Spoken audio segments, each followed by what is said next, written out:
We provide market analysis and perspective that will help position you for solid returns. If that sounds like something you're interested in, you can help support us by liking this video, subscribing to our channel, and clicking the notification bell. For more info, you can visit our website. All links are in the description below. Now let's get into today's video.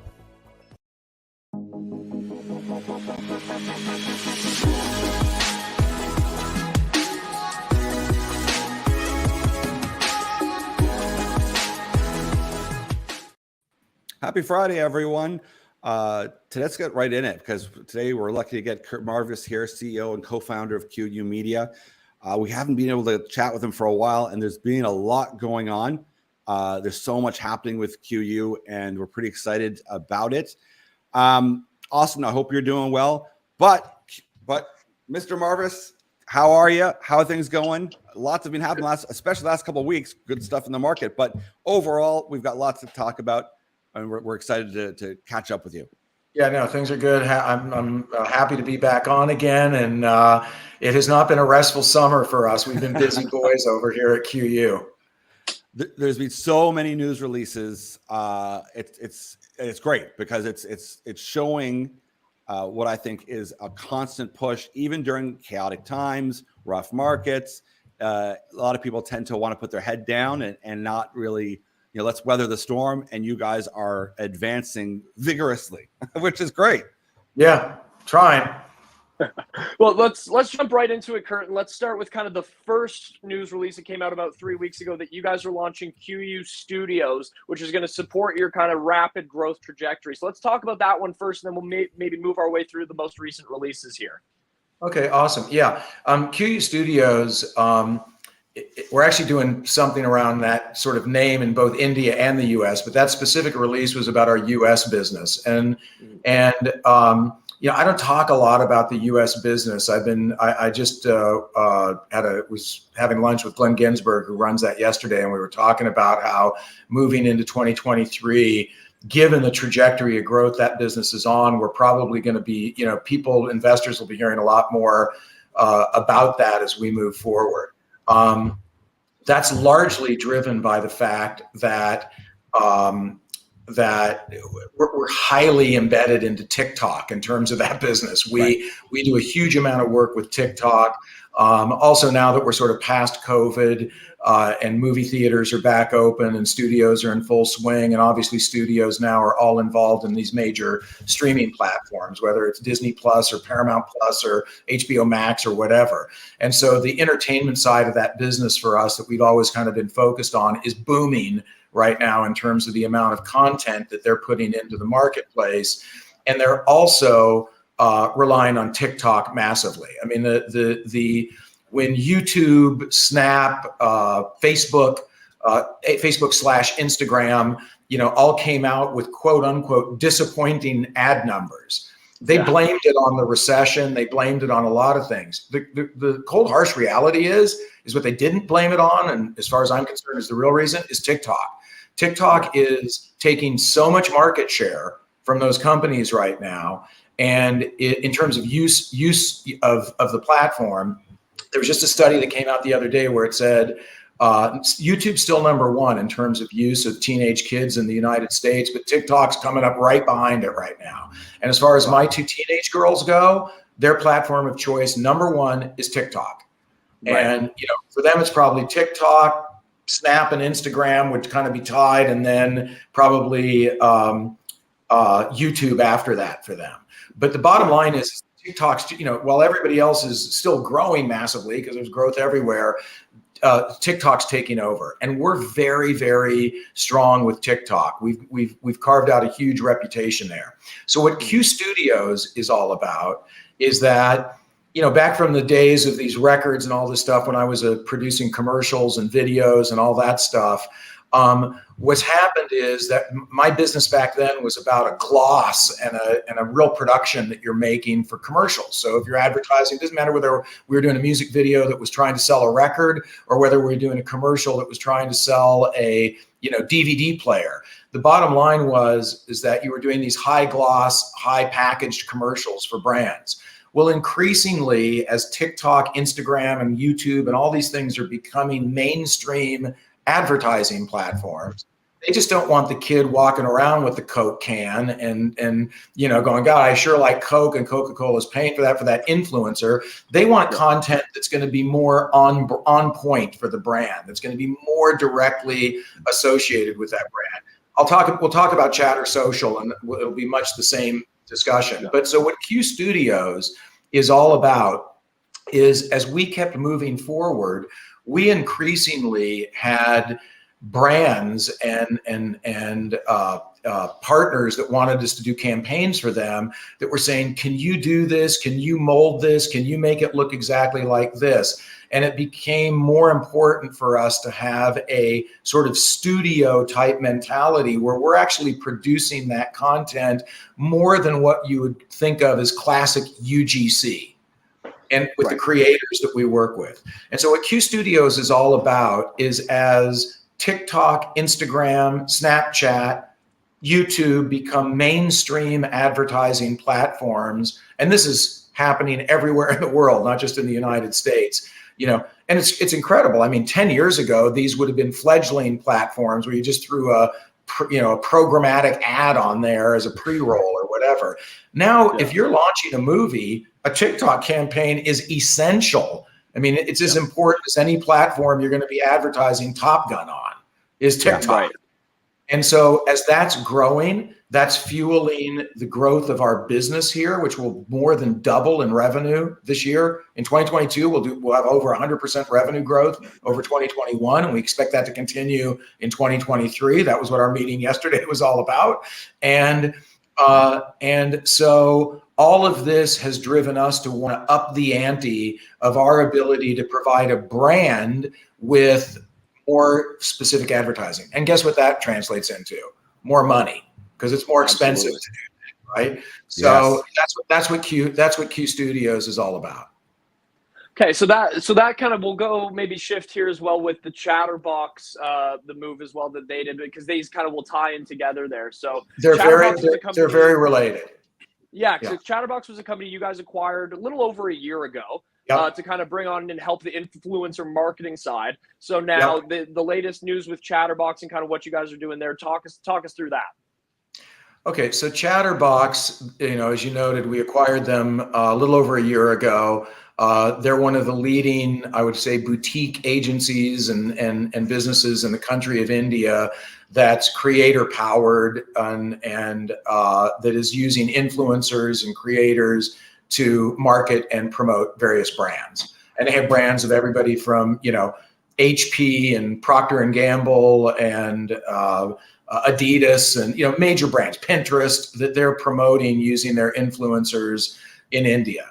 We've been expanding that brand and that company so that Chatterbox, we created, Chatterbox has what we call Chatterbox Represent. That's our agency business within Chatterbox, where we now have about 80 influencers that we directly manage and represent inside of Chatterbox. We have what we call Bharat Box that we launched last year. That's a team within Chatterbox that's specifically targeting tier 2, tier 3 and rural India campaigns, which are a little different than the campaigns that you put into metro markets and urban markets. So we have these little groups that we've been forming. And what we realized is increasingly, just like what we were just talking about, is brands were coming to Chatterbox and they needed their hand held. Like, what do we do? Because what's happening, and I'm sure you guys have seen this, and anybody who's listening to this who spends time on Instagram or TikTok or any social media platform, you're seeing that these brands are creating their own pages. They're creating their own channels. I mean, you know, Coca-Cola launches a new drink and they create their own personality for that on Instagram or on TikTok. So that business is growing again everywhere in the world. So what Chatter Social is all about is literally going to a brand and saying, we're going to take you and we're going to manage your brand and make you a personality in the online universe. We're going to treat your brand like you're an influencer. So if you are a comedy influencer and you're trying to create your Instagram or your TikTok following, we're going to take this new tennis shoe that's put out by Adidas and we're going to turn it into its own brand personality and its own identity. So that's what Chatter Social is all about. So Chatter Social and Q Studios, US and India, are all about one thing. these are mainstream ad platforms now. That's friggin' great for us. That's music to our ears. Okay. Yeah. You know, we thankfully anticipated this to some degree. It's part of what's driving the massive revenue growth that we're experiencing, because we're, at the end of the day, as a company, what's QYOU? We're a creator-driven business. We're all about creators and influencers and how they're impacting everything that's happening in the media space going forward, and the consumption time of people. In the old days, when I started in this business, it was people plopping in front of their TV and watching MTV. And that's why I was making videos for this MTV channel. Now they're watching TikTok, Instagram, and Snapchat. Okay, well, guess what? Our business is all about everything that has to do with those platforms. That's why we're so adamant about feeling like we're in the right place at the right time. Right. Yeah. It's great because that, I'm sorry, I was going to say, just because that leads to a funnel for the traditional things as well. So all of your traditional movies, we'll get to it as well, like games as well. Because I mean, just on the media side of gaming is so enormous. So if you can get that first stage of, okay, there's tons of revenue at the first stage, but you're also funneling and directing towards end products like movies and video games and stuff, it's then another channel of revenue stream. Yeah, totally. I mean, that's what GameX is all about. Yeah. Yeah, so that let's jump into that. You guys are going to be launching QGameX in September, I believe. Yep. And that Yep. is it's a platform within smart TVs that allows gaming. Or how exactly is that going to work and function? Yeah. So one of the other categories that we're huge believers in is the connected TV or smart TV place.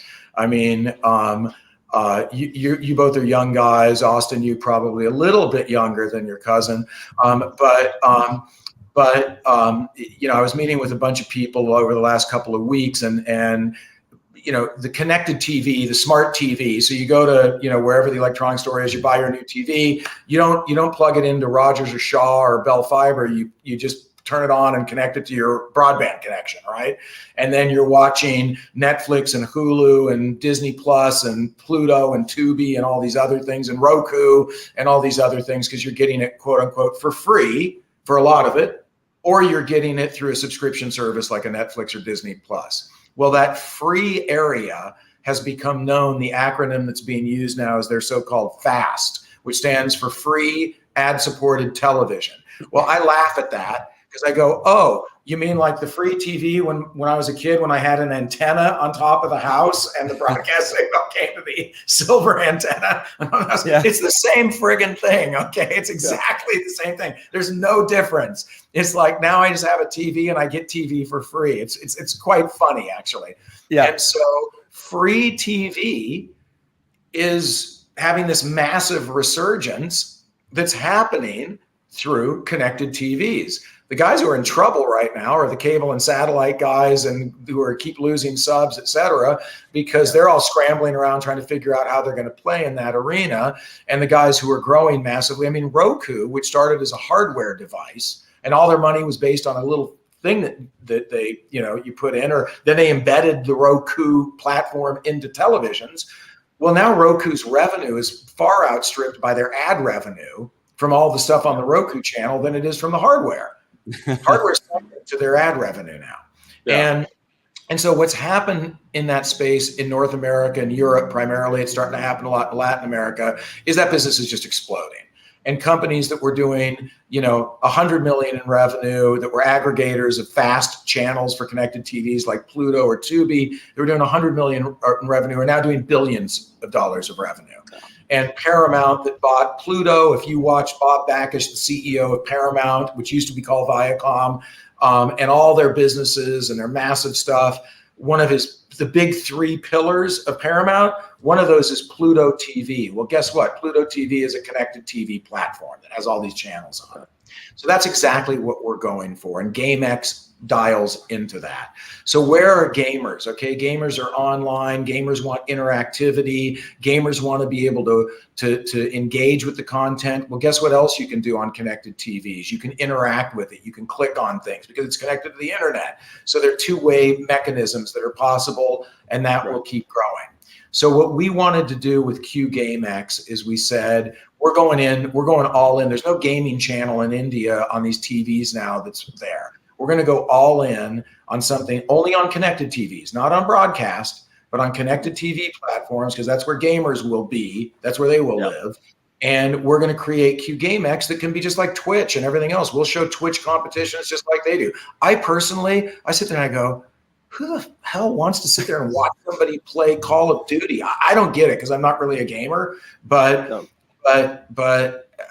obviously people do. And so QGameX is going to be all about creating a television connected TV environment for that.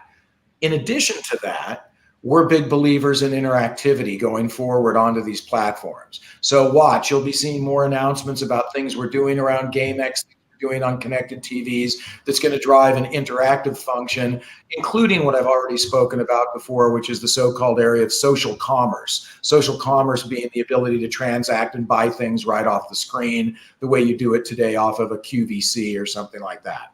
Right. So the net of it all, and what QGameX is now we've got Q Hindi channel, we've got Q Marathi channel, those are both broadcast. We've got Q Kahania, which is connected TV digital channel, which is all animation. We've got Q Comedy Stand, which is a digital TV channel, all comedy. And in September, we'll have Q GameX, which is all gaming. Trust me, you're going to see more and more of these, and you're going to see Q India start to build an arsenal of channels, which is why we're so bullish again on the growth of the company. When you take what we're doing on connected TVs and what we're doing with the creator business and the creator economy, it's why we feel at the end of the day we're so incredibly well positioned in India, which has the largest population on the planet Earth of people 25 years of age and younger, 650 million of them. So it's a big market. Well, it's a massive market. And I mean, it speaks to the way you guys have already grown. For anyone who didn't watch the last update we had with you, revenue numbers are up. They're massively growing for you guys. You shattered records. I believe your Q1 year over year increased by about 5 million from 2021 to 2022, which is just fantastic. So I'm assuming we're projecting to still see that move. I'm not going to project 5 million year over year going forward, only because that was the last quarter where we still hadn't gotten our feet underneath us. But it's a really good point, actually. That was a year and a half ago. Okay. A year and a half ago, this company did $200,000 of revenue. Okay. Trust me, when you look at what we're about to report in about a little over a week from now, when you look at that and go 18 months later, it's a friggin' rocket ship. It really is. And it's not BS. It's not me making it up. The numbers do the talking at the end of the friggin' day. And we are on a very, very steep trajectory, and we continue to believe that that's the path that we're on. And it's driving everything we're doing as a company. Right now, we're investing into the business. I know that's like a dirty sort of word for certain companies right now. I mean, everybody, it doesn't matter whether it's Google and Microsoft or QYOU Media, everybody's becoming very cost conscious and bottom line conscious. We're always bottom line conscious. We've always been. But the truth is that we're positioned right now. We went from 3 to 5 million people a week touching and watching Q content to 125 million people a week now watching and touching Q content. That's in 18 months. Yeah. That's insane growth. Okay. Our goal by the end of the year with all these channels we're launching, everything we're doing, is to get to 200 million people every week. We'll spend at least a couple of minutes engaged with Q branded content. To the extent we achieve that is the extent to which we start to create a massive loudspeaker platform. And then as we go into 2023, 2024 and beyond is where we start to really leverage that. So right now we have to invest in it. It would be shameful and stupid not to do that at this point.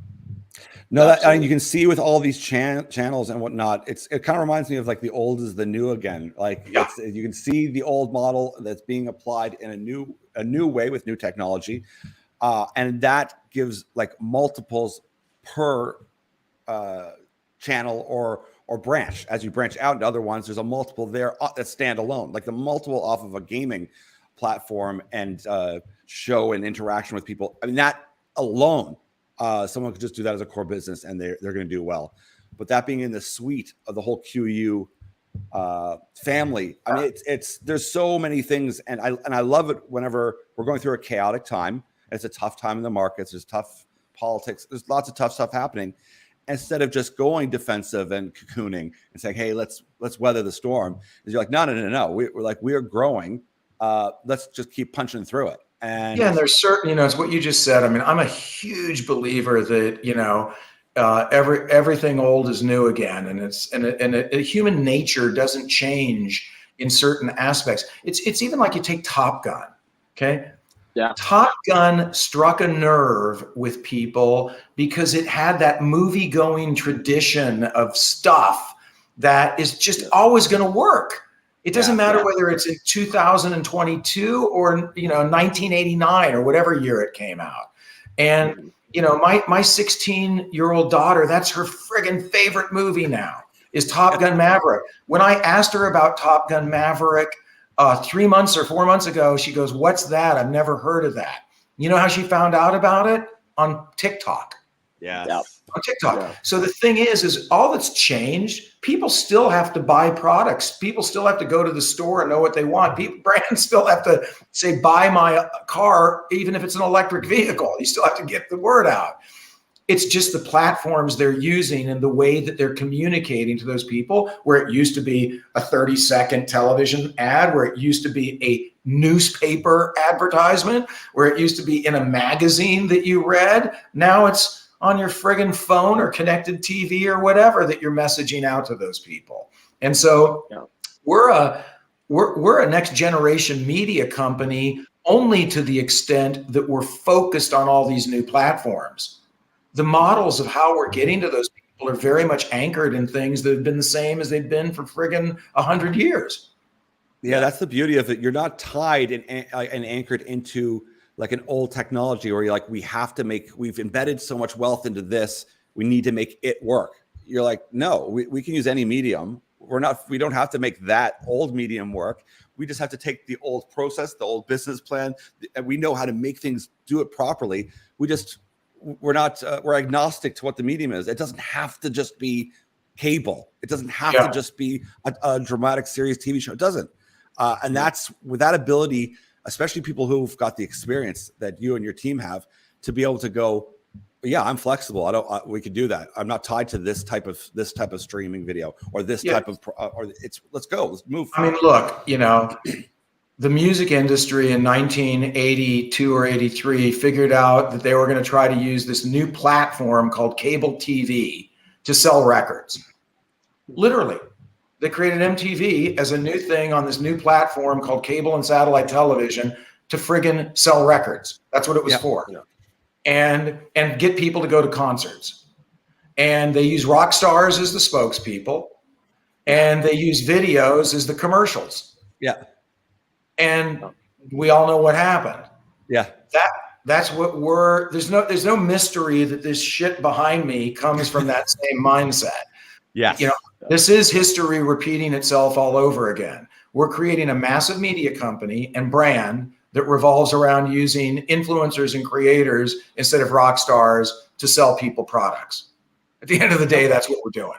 And what's really cool too is that it's to some degree there's some equal opportunity in this too, because you don't know in a new market, say in India, someone from small rural town might get like traction doing their own thing, like, hey, I can do this on my phone. And it creates a whole industry for that community, for that people. I'm like, hey, this person's actually like driving a lot of interest. It doesn't have to just be the rock star anymore. An influencer can come from anywhere where you're like, that person's picking up traction. Hey, it's like a test market. Let's get him on. Let's go. Yeah, totally. So let's pivot in a little direction here, because obviously the show we're on right now is called Stock Talk. So I want to talk to you about the actual QYOU stock. You guys have used the term consolidation before. I've heard you kind of throw that around a little bit. What's the game plan? What can you tell us about the direction that you're moving in as far as the share price, the stock, what the vision is on that end of things? Sure. Okay. Well, first of all, it's tough to find a CEO who will ever tell you that his company is undervalued, or excuse me, overvalued. Is overvalued. I said that backwards. Yeah. You won't find a CEO tell you your company's over. We're worth much more than we should be. Yeah. I think Elon Musk. I think Elon Musk might have said that once about Tesla. He did once. Yeah. Yeah, on SNL. I think he got in trouble for it too. Exactly. But there's no way we're worth this much money. We do feel we're massively undervalued right now. I mean, we genuinely feel that way. I mean, look, when we had a $10 million run rate, annual run rate 16 months ago, we were trading at 10 times revenue, $150 million market cap. Now we're trading a little more than 2 times revenue when we've launched all these additional channels, acquired companies, revenue's gone, rocketed up. It doesn't make any sense from a logical point of view. And it's all because of the market conditions, and we're all aware of that. Now, we also think that the market it's already shown that it's returning a little bit to a slightly healthier environment. And look, our stock has really kind of gone up, 40% or maybe more over the last 6 weeks, which we're obviously happy about. We still don't think that brings us close to where we should be, frankly. I mean, we should be $1, but that's a whole different conversation. But the point is that we believe we've built the foundation now for an extremely strong and dynamic story. And we believe that we've got the revenue growth going forward to back it up. And so we think we're ready to get onto a bigger stage. And I've spoken about this a lot. I've spoken to a lot of shareholders. It's why we think NASDAQ is right for us. We know there's a lot of Canadian companies that uplisted that have not gone the right direction on their uplist. I would argue that their timing was wrong and that in many cases their business wasn't ready for it. We think we're ready for it. And so we're looking very, very fast and furious at a consolidation. We've received shareholder approval for it. We've been doing a lot of work around that. We're talking to a lot of different banks around it, even though we don't necessarily need to raise any capital against it. And so we're hurtling in that direction right now. I believe that takes us into a bigger market in the US on a major exchange that can do one or two things very importantly. One is it can attract a new class of individual US investors that currently aren't going to buy a 20-cent TSXV listed Canadian stock. Yeah. Two is institutions. I can't even go meet with Fidelity right now. Fidelity can't buy our stock even if they wanted to. They won't do it. They won't do it. They won't even take the meeting. There's no point. Yes. And so we believe that given the trajectory of what we're on, I've spoken before about what we think is the massive growth in India as a country, and I believe that even more strongly than ever right now. And as I said, we believe that the market that we're playing in is the market that, just like what happened with MTV in 1983 and 84, is where we're positioned for QYOU Media in India and the United States in 2022 and beyond. So that's what we're going for. And, investors should expect that that's going to happen sooner than later. Well, it is that Mark Twain, history doesn't repeat, but it rhymes. And it certainly seems to be doing that in a lot of different factors in life nowadays, like whether it's social, political, whatever. But if it does so, and it's certainly with Top Gun, if it does look like this scenario with a market that is so much bigger than US and Canada, and you have that same success, I mean, this has all those that asymmetric gain that's possible. And if you can do the consolidation, get it listed in NASDAQ, where then you're talking to bigger players who understand, like, yeah, we get what you're doing, and now we can play with you. I mean, there's a lot of key things that are coming up in the short term that could be massive drivers for the stock. Yeah, look, this stuff is never easy, obviously, but the belief is that we're finally ready to get on to a bigger stage, if you will. Again, I have a heavy background in the music business, and we started playing clubs, and then we moved into 2,000 seaters. Now we're ready to go to arenas, and eventually we'll be playing stadiums. So that's kind of the trajectory we feel we're on as a business. And so, not to beat the dead horse, but if we were on an indie label previously, we're ready to go onto a major label and release our first big record. That's kind of where we feel we're at as a business. And so it's exciting times. No rest for the weary. We're working our asses off. We're with Chatter Social and Q Studios and everything else. I don't even know right now. We're probably up to like 160 people in the business. Everybody working their butts off. And look, we're looking for an exciting closing. I can't believe I'm saying that right now because I already feel like it's almost September, but a closing to the year of 2022, and a lot of great things happening between now and the end of the year, and then more explosive growth in 2023 and beyond. Well, that's what I love is that you guys have, it's easy for companies to kind of twiddle their thumbs through, a tough economic time. You guys have just been building this business, building the brand, creating all these branches and different avenues for you to continue to grow off of. And that's what I find so exciting about it. And it's really trending in the right direction. We're obviously very excited about it. You guys are too. So I love the effort and the strategy you guys have put in the direction you're going here. Our growth is going to keep going no matter what happens in the stock market. Okay. Yeah. Our business growth will continue irrespective of that. That I feel like I can be certain about. What happens to our share price and whatever is going to be somewhat affected by what happens in the markets. But with strong growth, strong numbers, quarter-over-quarter revenue growth reporting, building the size of the audience, building the brand, eventually the share price will catch up to the value of the business that we're building along the way. Yes. It'll happen. Does it happen next month? Who knows? Does it happen next year? I don't know, but it will happen.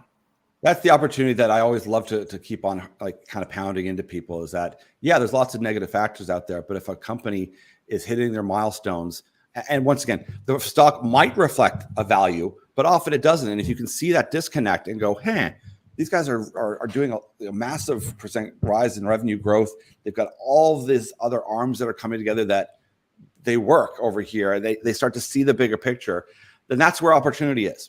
You're getting in and you're checking a situation that isn't lining up. It doesn't make sense, and that's how good investing works.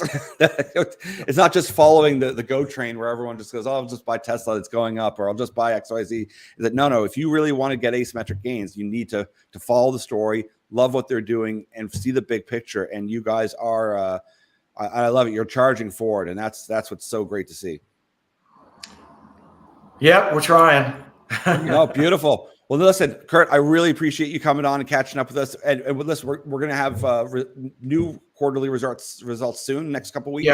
Yeah. For last week of August, 29th or 30th. I believe it's 29th. I believe it's August 29th. Yeah. And then, of course, we're going to keep our eyes peeled on that because, I mean, like that last quarter was huge. Because that's also going to remind people, like, during this very, very tough time, hey, look, numbers are good. That's going to like lay further evidence. Never mind the fact that we'll be definitely watching to see if there's any consolidation, if there's any uplisting, if there's anything like that happening. We'll be definitely keeping our eyes peeled on that. Keep your eyes open. Good stuff. Thanks, Curt. We really appreciate it, man. Okay. All right. Good seeing you guys. Okay. Take care, everyone.